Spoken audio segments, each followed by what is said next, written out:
Hello, good fellas. In this episode, we'll be talking about the mafioso who gave his name to one of the New York's biggest mafia families. People knew him as Carlo Gambino, but on the streets, he was known as Don Carlo. If you're ready, let's roll.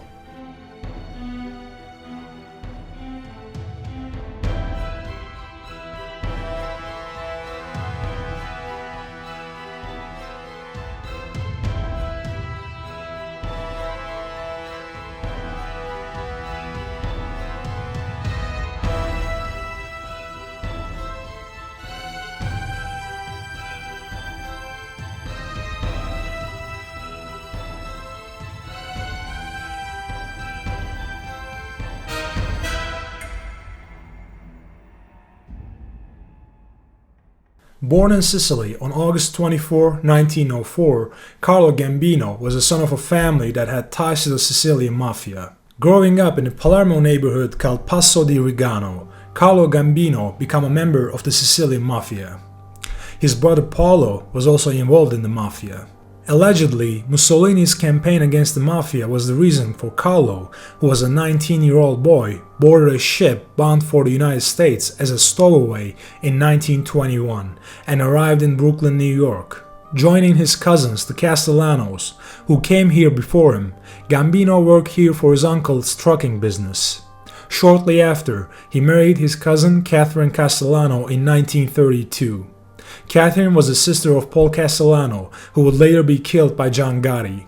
So Paul Castellano was both Carlo's cousin and his brother-in-law. Carlo would have 4 children from his marriage to Catherine. His cousin Paul was born in New York. He was 13 years younger than Carlo. Here his father worked as a butcher and became a member of the Mangano family, of which Paul was also a member. This family would later be known as a Gambino family. When Castellano was young, his father ran the street lottery game, also called the numbers game. By this time, Carlo was a petite man with his long, hook-like nose.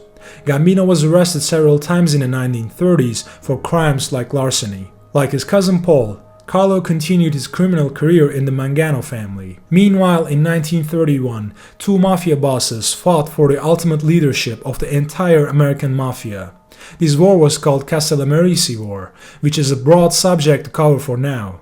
In short, 2 factions fought, but under the leadership of Lucky Luciano, 2 fighting godfathers, Joe Masseria and Salvatore Maranzano, were killed, and Carlo Gambino became one of the soldiers of the Mangano family, which would later take his name.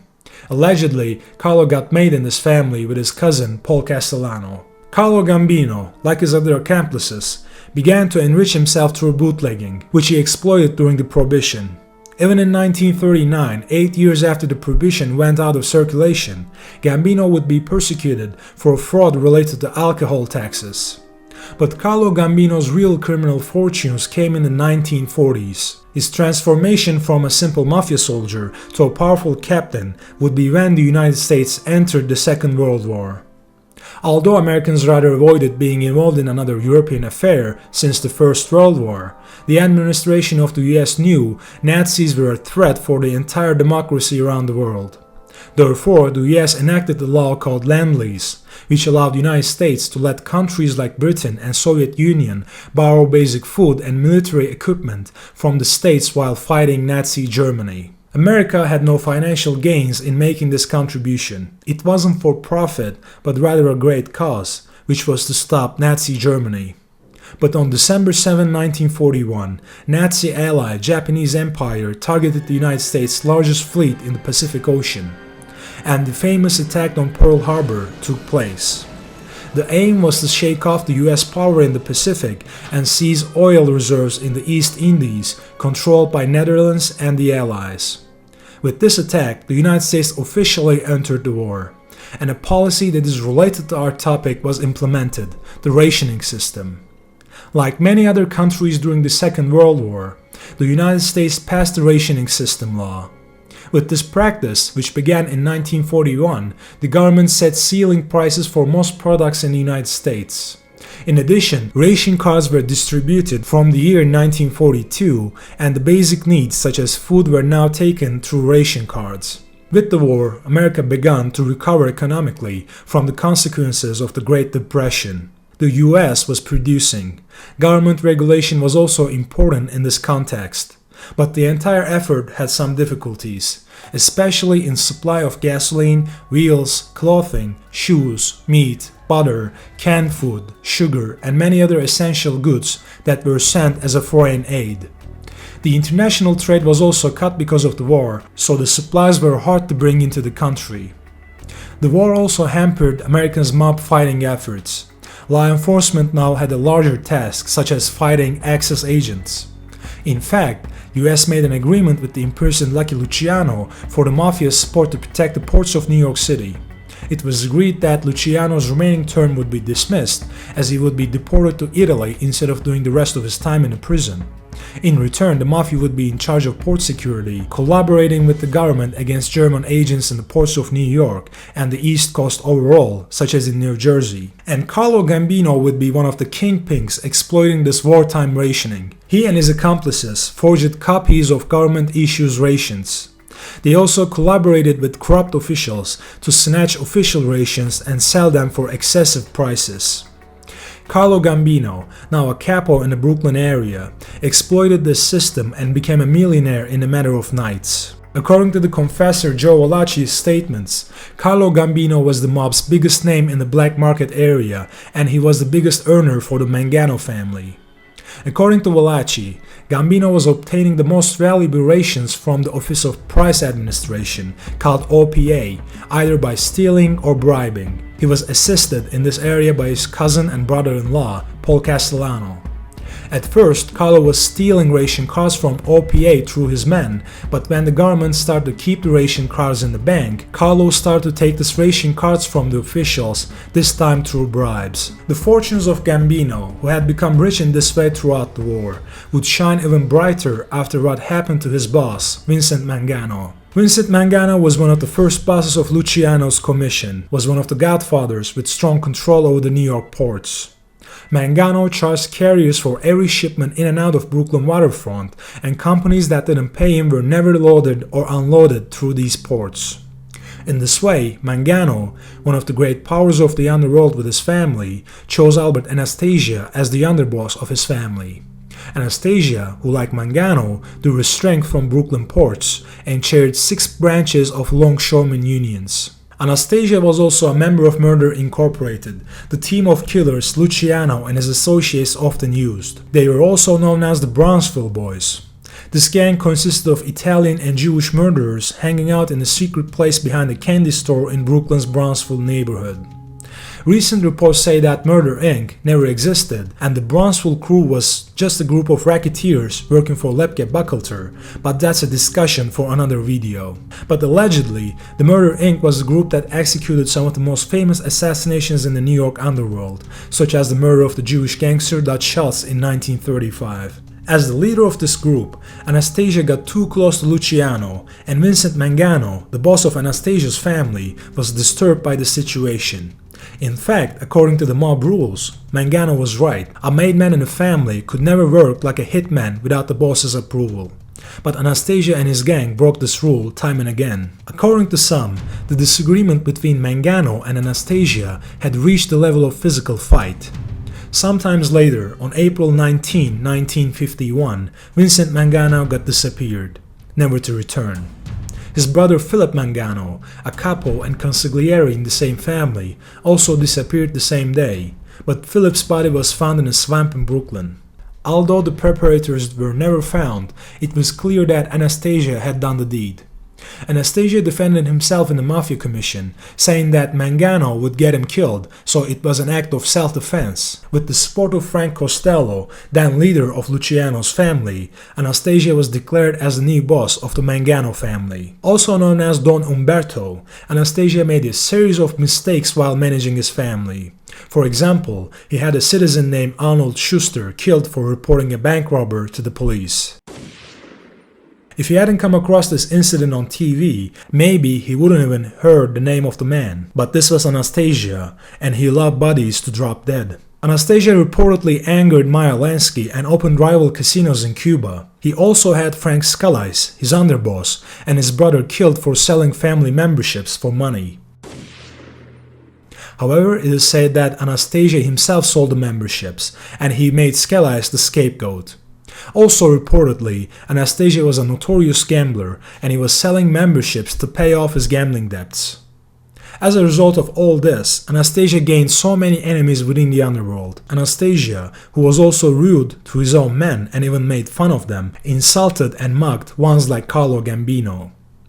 Anastasia's sole support on the commission was Frank Costello, who led the family of Luciano, now exiled in Italy. While Vito Genovese was also on the run in Italy due to a murder case, Costello inherited the family from Luciano and was Anastasia's biggest ally. But Vito Genovese had returned to New York in 1945 and was about to stage a coup against Costello. In May 1957, Frank Costello was shot entering his home. Having survived the attack with minor injuries, Costello nevertheless retired to avoid the war and left his seat to Vito Genovese. We covered these events in more detail in our Costello v Genovese video, but as a result Vito Genovese took action to destroy Costello's ally, Albert Anastasia. For this, he approached the rising star in the Anastasia family, Carlo Gambino. On October 25, 1957, Anastasia visited his favorite barber shop when a gang of masked shooters burst in and shot him many times. Panicked, the notorious killer Anastasia drew his pistol, but instead of the men, he attacked the reflections on the mirror. But it was too late and Anastasia was dead. With Don Umberto gone, Carlo Gambino, the family's most powerful captain, became the boss. Gambino established his administration by declaring Joseph Biondo as his underboss and Joseph Riccobono as his consigliere. Later, Vito Genovese organized a grand meeting in November 1957 to get the commissional approval both for his recent boss seat and that of Carlo Gambino. Many Cosa Nostra bosses attended this so-called Appalachian meeting, but the police raid on the meeting made it a total fiasco for Genovese. At the end of this process, Vito Genovese would find himself in prison. We explained this process in detail in our Costello v Genovese video. But in summary, Genovese would spend the rest of his life in prison. The one who turned him was a Puerto Rican drug dealer. This man was allegedly arranged by Luciano and Gambino to snitch on Genovese. The purpose was to break the power of Vito Genovese, who was causing a lot of noise, stepping on toes of many. As a result, Genovese ended up in prison, never to be released again. Genovese would die in prison in 1969, while Lucky Luciano died of heart attack in Italy in 1962. With the disappearance of these two big shots, Carlo Gambino became the most powerful name in the American Mafia Commission in the 1960s. In this process, he even formed a solid alliance with Tommy Lucchese, one of the Commission's powerful bosses. His son Thomas Gambino married Lucchese's daughter, Frances, in 1962. The two dons then began to control all the unions, cargo, security, and so on in JFK, the most lucrative airport in New York. They also dominated the Mafia Commission. But certainly, they have angered a powerful foe, especially Joe Bonanno and Joe Profaci, the two other dons from the commission, were uncomfortable with the rising power of the duo. While the Genovese family was busy with its inner workings, the remaining four New York families were split into two camps. In fact, Carlo Gambino allegedly supported the inner turmoil in Joe Profaci's family. He supported the rebellion of the captain named Joe Gallo, aka Crazy Joe, against Joe Profaci. When Profaci died of natural causes and was replaced by Joe Magliocco, Joe Bonanno hatched a crazy plan to kill Gambino and Lucchese. The contract was passed on to the captain in Magliocco's family, Joe Colombo. But instead of carrying it out, Colombo betrayed both his own boss and Bonanno and reported the plot to Gambino and Lucchese, turning the tables on Bonanno. Firstly, Joe Magliocco got forced into retirement by the commission. But the mastermind behind the plot, Joe Bonanno, got disappeared. According to some claims, he was kidnapped by his cousin Stefano Magaddino, who ruled his own family in Buffalo, upstate New York. But some reports also say Bonanno simply went into hiding and made up such a story of kidnapping. Long story short, Joe Bonanno was also eventually forced into retirement by the commission. And Joe Colombo was rewarded with becoming the boss of the Magliocco family. Thus Carlo Gambino further consolidated his power. In 1967, Tommy Lucchese died of cancer. In the same year, Carlo Gambino dismissed his underboss Biondo, either because he was getting too powerful or because he was getting too old, according to different sources. He promoted an underworld legend, Neil Dellacroce, to this position. A feared murderer, Neil, according to some, committed some murders in the guise of priest. Some say he also used a stunt double to participate in certain events. With his colorful personality, Neil would later become John Gotti's mentor. Meanwhile, the recent boss of the Genovese family was Thomas Eboli. In fact, the family's official boss was imprisoned Jerry Catena. Eboli was made an acting boss to run day-to-day business. However, Eboli wanted to maintain this position, and to gain strength, he began to set up his own drug operation. For this purpose, he went to Carlo Gambino, who was considered the most powerful name on the commission at the time, and borrowed $4 million from him. But Eboli's move failed, and the most of his men were arrested by police. When the debt came, Gambino and Neil asked Eboli to pay up, but Eboli said he had no money. According to some sources, Carlo Gambino had personally denounced Eboli's drug operation. In doing so, his goal was to put his ally, the Genovese family, Frank Thierry, aka Funzi Thierry, in charge. As a result, on July 16, 1972, Tommy Eboli died as soon as he left his lover's house and entered his Cadillac. He was shot 5 times by a gunman.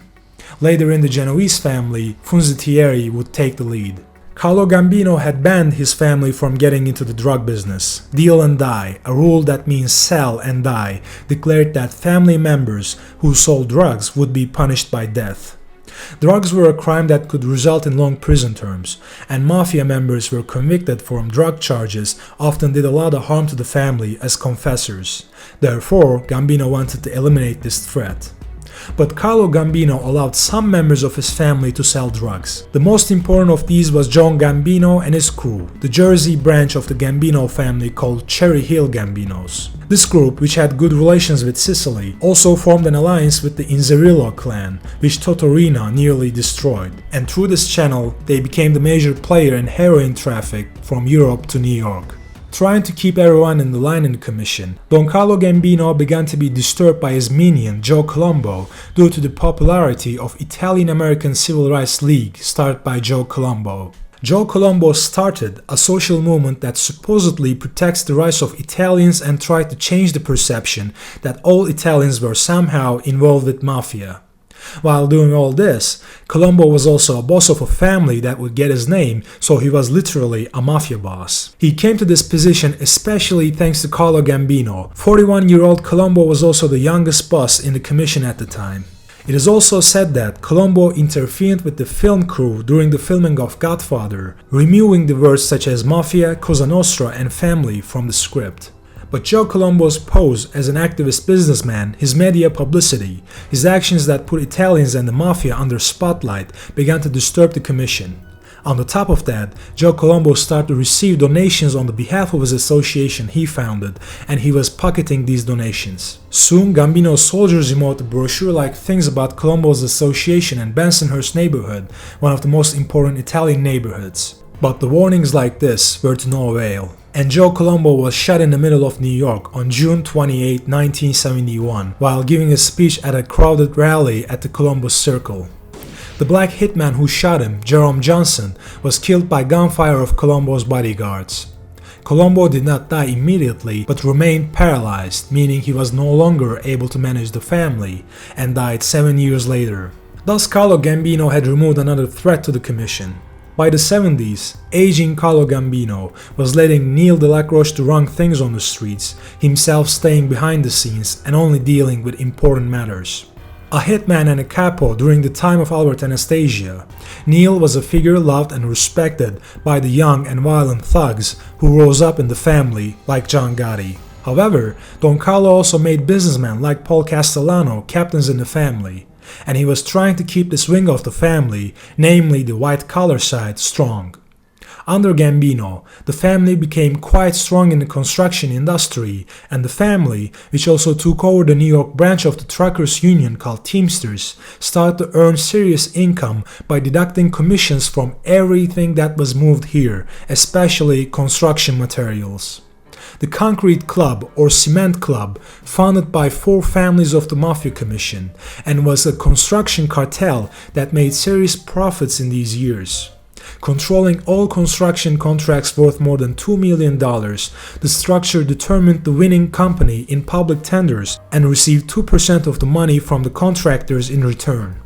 In addition to this, they were also placing their own people and business lines called No Show No Work in construction works, which were covered by the public budget. Of course, these men were not going to work or were not working, but they were also still getting paid like a construction worker. This thing is also covered in The Sopranos in detail. That's what Paul Castellano took charge for Carlo Gambino. Apart from that, there were more dignified business-related captains in the family like James Fila, who controlled some waste management business for the family. In addition, the Cherry Hill Gambinos coordinated the drug business with Sicily, while the crews of captains such as Carmine Fatico, where thugs such as John Gotti were involved, were engaged in jobs such as robbing JFK airport cargoes. The Gambino family of this decade was one big money machine with lots of muscle on the street. Don Carlo Gambino, according to some sources, said it was necessary to be like a lion and a fox at the same time. The lion was strong enough to fend off wolves, while the fox was cunning enough to sense traps. Under Gambino's leadership, the family, along with the Genovese family, became the most powerful organization in the American underworld. But in the mid-70s, Don Carlo's health began to deteriorate. On October 15, 1976, Don Carlo died at home due to health reasons. According to rumors, before he died, he appointed Paul Castellano to lead the family, and wished that was fulfilled after his death. Underboss Neil Dellacroce, who could seem as a natural successor after Gambino, was in prison for tax penalties at the time, so he was not in a position to object to Castellano sitting in the seat. Some crime experts also say that Castellano was chosen by the majority of the captains. After Don Carlo, the relationship between Castellano and Dellacroce would always be troublesome. Still, Paul Castellano continued to hold Neil in the underboss position out of respect for Neil. But all this would not be enough to stop the rising tension in the family. The distance between the white-collar captains of the Gambino family and street gangsters like Gotti would increase violently. And eventually, John Gotti would take over the leadership of the family, having Castellano shot in the heart of New York. Nonetheless, Carlo Gambino managed to leave behind a legendary organization, a subject for many documentaries just like this one you have watched. Thanks for watching.